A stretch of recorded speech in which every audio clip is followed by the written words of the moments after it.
Man, I hate my life. Pizza time.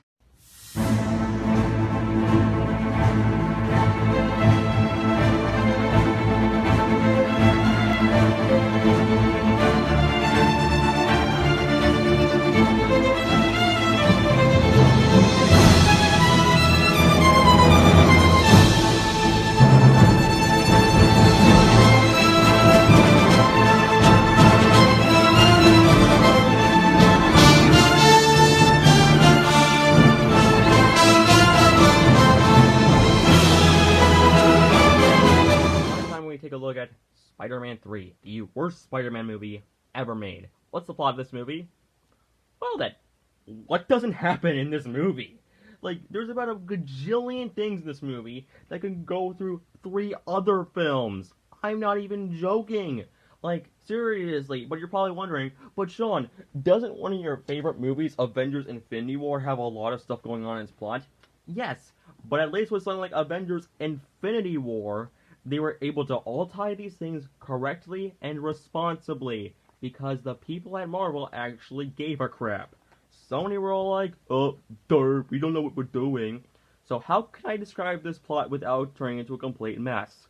Well, it takes place one year after the events of Spider-Man 2. Peter is having good luck with his Spider-Maning. He's about to propose to Mary Jane. Harry's trying to kill Spider-Man to avenge his father. And Flint Marko escapes and reveals that he's Uncle Ben's killer for no reason whatsoever. And there's a character named Eddie Brock, and yeah, I literally just... So, let's get the positives out of this piece of garbage first. First, I'll give this movie some credit. The scenes with J.K. Simmons are hilarious as always. Seriously, that pill scene is just hilarious in my opinion. I can watch that all day. The action is pretty good in this movie. I'll give it credit. The movie does have some well done action. And, the birth of Sandman, that scene was pretty good. The only problem with the scene was the stuff that had to take place before it, and what happened at the end of the scene, which was completely dumb in my opinion. But still, let's talk about the negatives. Let's start off with, of course, the symbiote. Now, in case you don't know, the symbiote is supposed to be really dark. It's supposed to be an animal, so to speak. And guess what they do? Yep, they screw it up here. So, here's the thing about Peter with the symbiote. He says that, oh, I did stuff wrong. No, you didn't! The only thing you've ever done wrong in this entire movie, besides doing a John Travolta strut down Fifth Avenue, and kissing Gwen Stacy, but to be fair, that was before he got the symbiote, you did nothing wrong. I mean, to be fair, you punched Mary Jane in the face, but that was an accident. It's not like you went up to her when she was on stage and were like this. And also, you trying to kill Harry by throwing a pumpkin bomb into space is understandable. He tried to kill you first. It was self-defense. You moron! And of course, there's Mary Jane in this movie, and oh god, she is probably... Okay, here's the thing about Mary Jane. You know how many times she has to be saved in these entire 3 movies? 6 times and counting. 4 in the first movie, once in the second movie, and once here. And in the first movie, she had to be saved in the lunchroom! She can't go into the lunchroom without being saved. Come on, woman, get some pepper spray. She's worse than Princess Peach. Seriously, why does Mario date Princess Peach? But still. Do you know what she does? Now, I'll give her credit, her singing voice is really good, but everything falls apart from there because apparently she gets bad reviews. Yeah, I call bullcrap on that. There is no way that good of singing voice could get bad reviews. And also, might I add, she's all like, don't give me the horse thing. You don't understand what it's like, Peter. Jerk face? Peter does understand. He was literally comparing your negative reviews to the criticisms he gets as Spider-Man. He understands! God, I'm gonna lose my throat. Oh god. Anyway, oh yeah, there is one other thing I want to talk about this movie that is a positive thing. The Stan Lee cameo. I'll fully admit, the Stan Lee cameo in this movie is very well done and very heartfelt. He says to Peter Parker, you know what? One man can make a difference. And you know what? That is true. Stan Lee, you made a difference to all of us. So, there you go. There we go. I said something positive about Spider-Man 3. But seriously, rest in peace, Stan Lee. God rest his soul. But still, That's like I only named 4 good things about this piece of garbage. But still, let's talk about another problem with the movie. Okay, Eddie Brock in this movie, played by Topher Grace. Okay, now I'll give him credit. Topher Grace does seem like he's trying to have fun here, but man, he just comes off as annoying in some scenes.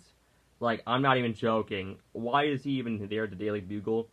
And also, when he gets the symbiote, they decide to peel his mask off most of the time. And you're like, oh, come on, I just want to see him as the symbiote.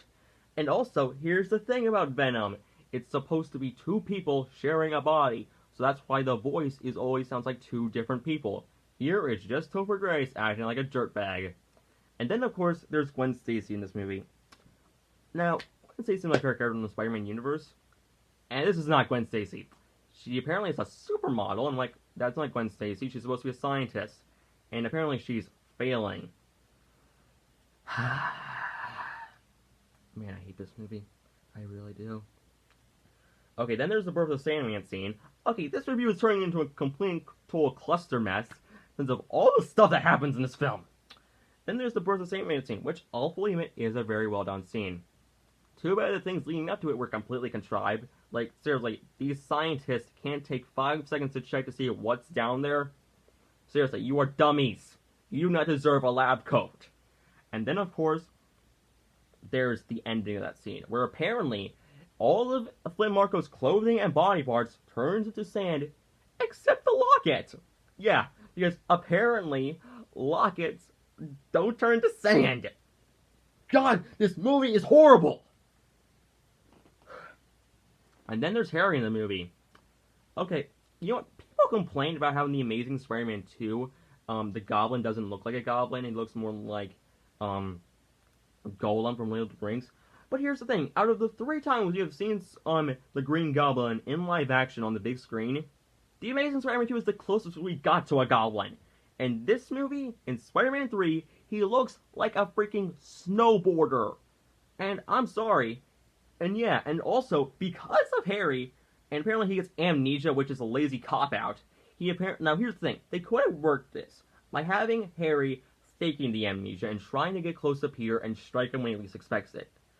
But nope, we can't have that happen. She conveniently forgets everything that happened in the second movie and a little bit of the first movie. Wow. Also, Harry has a stupid plan that makes Mary Jane even more of a dummy. You wanna know what his plan is? When he gets his memory back, you wanna know what he does?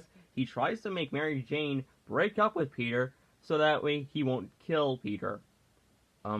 Wasn't your plan to already kill him? This is kind of contradictory if you really think about it, man. Just saying. And also, Mary Jane buys into this plan, even though she knows he's Spider-Man! In the last 2 movies, he's dealt with a Green Goblin and a Dr. Octopus, and I'm pretty sure he can take on Harry as well. I mean, he just defeated the Sandman. Also,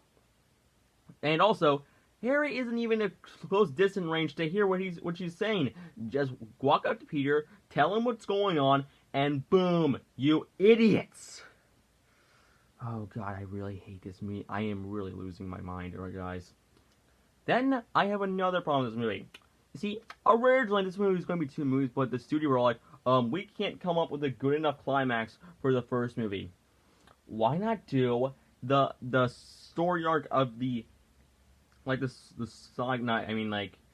dream sequence, one of the most famous storylines in Spider-Man history.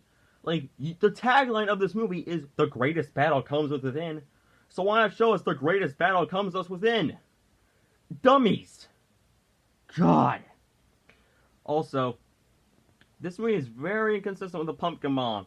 So, one pumpkin bomb can wipe out half of Harry's face, but it can kill Ven the symbiote in a matter of seconds. Dummies. Very, very dummies. Very bad. Seriously, this movie is just terrible. Also, I meant to say earlier that Gwen Stacy was my favorite female character in the Spider-Man universe, not my favorite character in the Spider-Man universe. My favorite character in the Spider-Man universe is, of course, Peter Parker. So, yeah. This movie is just terrible, people. Also, we had to talk about the elephant in the room. Emo Peter. I'm done. I'm freaking done. I'm out of here. No, okay, fine. Fine. This is one of the worst scenes ever in a superhero movie. This is just as bad as sewing up, Deadpool's mouth in X-Men Origins Wolverine. This is just as bad as Bat Credit Card, I'll kill you! I'll kill all of you! This is just as bad as those, if not worse. Seriously, this is not what the symbiote does. It makes you...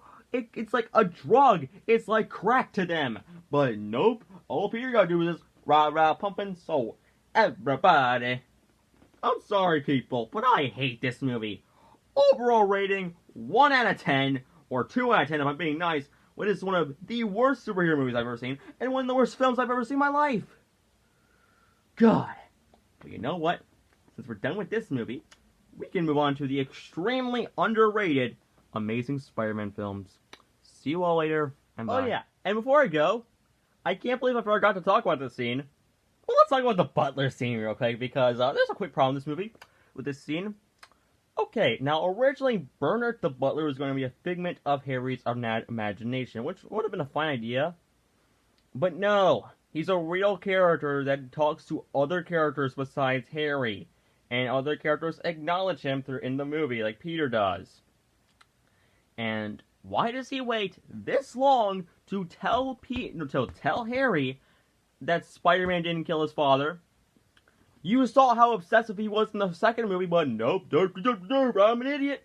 So you could have saved time, money, and possibly lives, but no. You're smart. God, I hate this movie. Why does it have to be me who has to talk about this trashy movie? But still, see you all later when we talk about the underrated Amazing Spider-Man films. See you all later, and bye.